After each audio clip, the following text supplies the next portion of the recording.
काफ़ी समय पहले की बात है। प्रतापगढ़ नाम का एक राजा था।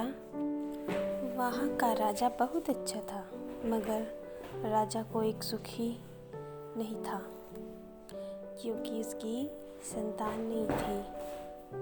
वह चाहता था कि वह राज्य के अंदर किसी योग्य बच्चे को गोद ले ले, ताकि वह उसका अधिकारी बन सके, आगे की बागडोर को सुचारू रूप से चला सके।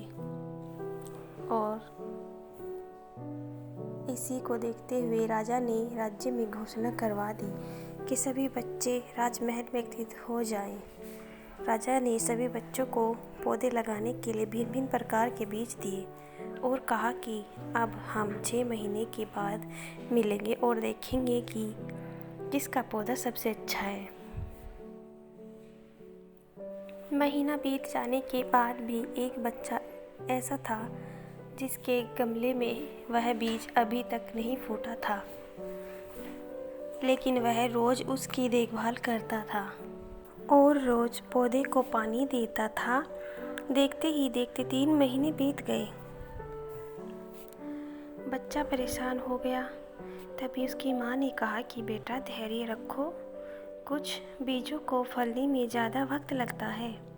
और वह पौधे को सींचता रहा। 6 महीने बाद राजा के पास जाने का समय आ चुका था, लेकिन वह डरा हुआ था कि सभी बच्चे के गमले में तो पौधे होंगे और उसका गमला खाली होगा।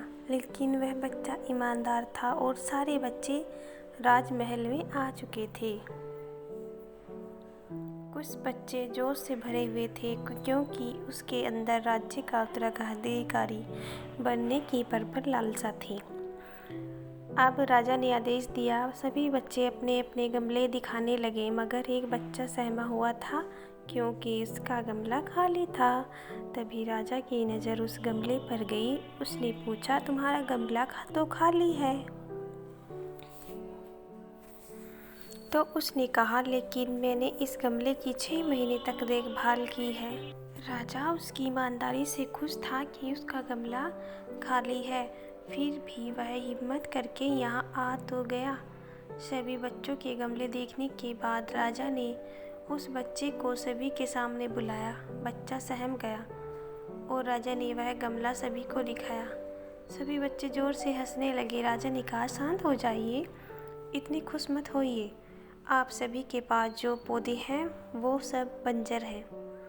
आप चाहे कितनी भी मेहनत कर लें, उनसे कुछ नहीं निकलेगा, लेकिन असली बीज यही था।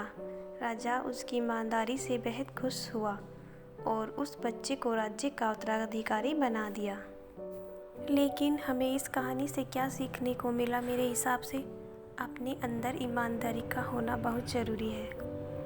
हम खुद के साथ ईमानदार हैं तो जीवन के किसी न किसी पड़ाव में सफल हो ही जाएंगे, क्योंकि हमारी औकात हमें ही पता होती है। हम खुद को पागल बनाकर खुद का ही नुकसान करते हैं। इसलिए हमें हमेशा ईमानदार रहना चाहिए।